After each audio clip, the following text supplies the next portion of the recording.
Hi guys, welcome to Chaitra Reddy diaries. ಇವತ್ತು ನಾನು ತುಂಬ ಈಸಿಯಾಗಿ ಮಾಡುವಂತಹ ಕ್ಯಾರೆಟ್ ಪಲ್ಯ ರೆಸಿಪಿ ಶೇರ್ ಮಾಡ್ತಿದ್ದೀನಿ.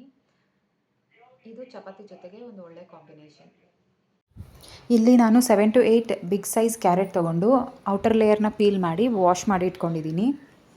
ಈ ಕ್ಯಾರೆಟನ್ನು ಗ್ರೇಟರ್ ಯೂಸ್ ಮಾಡಿ ಗ್ರೇಟ್ ಮಾಡಿ ಇಟ್ಕೊಂಡಿದ್ದೀನಿ.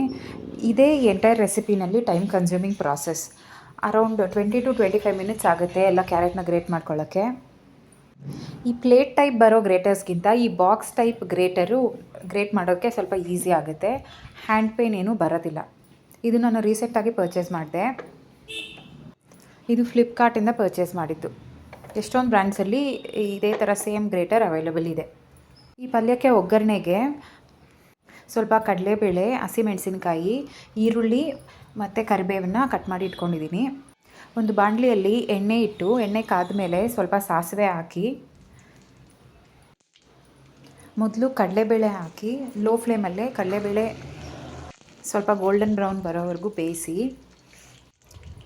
ನಂತರ ಇದಕ್ಕೆ ಹಸಿ ಮೆಣಸಿನಕಾಯಿ ಹಾಕಿ ಸ್ವಲ್ಪ ಲೋ ಫ್ಲೇಮಲ್ಲೇ ಬೇಯಿಸಬೇಕು. ಆವಾಗಲೇ ಖಾರ ಚೆನ್ನಾಗಿ ಹಿಡಿಯೋದು. ಇದು ಸ್ವಲ್ಪ ಫ್ರೈ ಆದಮೇಲೆ ಆನಿಯನ್ ಮತ್ತು ಕರಿ ಲೀವ್ಸನ್ನು ಹಾಕಿ 1 or 2 ಮಿನಿಟ್ಸ್ ಫ್ರೈ ಮಾಡಬೇಕು.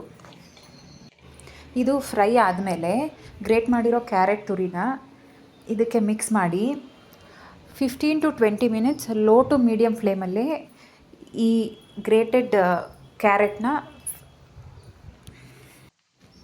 ಬೇಯಿಸಬೇಕು. ಹಾಗೆ ಟೇಸ್ಟಿಗೆ ತಕ್ಕನಾಗೆ ಉಪ್ಪು ಹಾಕಿ. ಇನಿಷಿಯಲಿನೇ ಉಪ್ಪು ಹಾಕೋದ್ರಿಂದ ಸ್ವಲ್ಪ ವಾಟರ್ ಬಿಟ್ಟು ಈ ಕ್ಯಾರೆಟು ಬೇಗ ಬೇಯೋದಕ್ಕೆ ಹೆಲ್ಪ್ ಆಗುತ್ತೆ.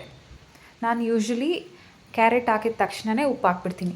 ಕೆಲವರು ಎಂಡಲ್ಲಿ ಉಪ್ಪು ಹಾಕ್ತಾರೆ, ಬಟ್ ಬೇಗ ಹಾಕೋದ್ರಿಂದ ಅದು ಚೆನ್ನಾಗಿ ಬೇಯುತ್ತೆ ಮತ್ತು ಬೇಗ ಬೇಯುತ್ತೆ, ಸ್ವಲ್ಪ ಟೈಮ್ ಸೇವ್ ಆಗುತ್ತೆ. ಈ ಕ್ಯಾರೆಟು ಫ್ರೆಶ್ಶಾಗಿ ಏನಾದರೂ ಇದ್ದರೆ ಅಷ್ಟೊಂದು ಟೈಮ್ ತೊಗೊಳ್ಳೋದಿಲ್ಲ ಬೇಯೋದಕ್ಕೆ. ವಾಟರ್ ಇರೋದ್ರಿಂದ ಕ್ಯಾರೆಟಲ್ಲಿ ಹಬೆನಲ್ಲೇ ಸ್ವಲ್ಪ ಬೇಗನೆ ಬೆಂದುಬಿಡುತ್ತೆ. ಒಂದು 10 to 15 ಮಿನಿಟ್ಸ್ ಸಾಕು. ಆ್ಯಂಡ್ ಇದಕ್ಕೆ ಯಾವುದೇ ಥರ ವಾಟರ್ ಆ್ಯಡ್ ಮಾಡಬಾರ್ದು. ನಾವೇನಾದರೂ ಎಕ್ಸ್ಟ್ರಾ ವಾಟರ್ ಆ್ಯಡ್ ಮಾಡಿದ್ರೆ ಒರಿಜಿನಲ್ ಕ್ಯಾರೆಟ್ ಟೇಸ್ಟು ಹೊರ್ಟೋಗುತ್ತೆ. ಅದಕ್ಕೆ ಇದನ್ನು ಲೋ ಫ್ಲೇಮಲ್ಲೇ ಬೇಯಿಸಿದ್ರೆ ಆ ಕ್ಯಾರೆಟಲ್ಲಿರೋವಂಥ ವಾಟರೇ ಸಾಕು, ಅದು ಈಸಿಯಾಗಿ ಬೆಂದ್ಕೊಳ್ಳುತ್ತೆ. ಮತ್ತು ಆಲ್ಮೋಸ್ಟ್ 100% ಬೆಂದಿದೆ ಅಂದಾಗ ಇದಕ್ಕೆ ಸ್ವಲ್ಪ ಕೊರಿಯಾಂಡರ್ ಪೌಡರ್ನ ಆ್ಯಡ್ ಮಾಡಬೇಕು. ಈ ಕೊರಿಯಾಂಡರ್ ಪೌಡರೇ ಈ ಕ್ಯಾರೆಟ್ ಪಲ್ಯ ಟೇಸ್ಟಿಯಾಗಿ ಬರೋದಕ್ಕೆ ಸೀಕ್ರೆಟ್ ಇಂಗ್ರೀಡಿಯೆಂಟ್. ಯೂಶ್ವಲಿ ಈ ಪಲ್ಯಕ್ಕೆ ಈ ಪೌಡರ್ ಯೂಸ್ ಮಾಡೋದಿಲ್ಲ, ಬಟ್ ನಾನು ಯಾವಾಗಲೂ ಇದನ್ನು ಆ್ಯಡ್ ಮಾಡ್ತೀನಿ. ಆ ಟೇಸ್ಟ್ ಜಾಸ್ತಿ ಇರುತ್ತೆ.